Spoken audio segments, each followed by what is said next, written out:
Welcome.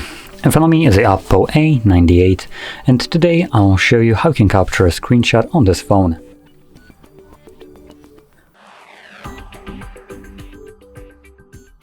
So to get started, you want to open up content that you wish to capture. I'll be using home screen as an example for this, so it's already open and visible for me, meaning the home screen.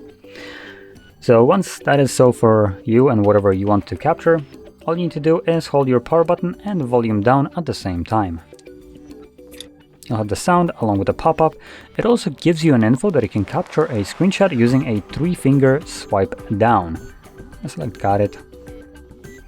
Now, capturing another screenshot just so you can see this pop-up that was visible right here.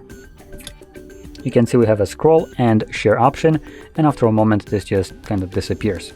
Once it does so, you can find your screenshots in your Photos application, and they will be visible under Today, but you can also quickly find it under Albums and Screenshots.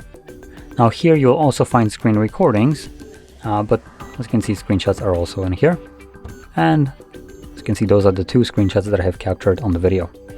So there we go. Now, if you found this very helpful, don't forget to hit like, subscribe, and thanks for watching.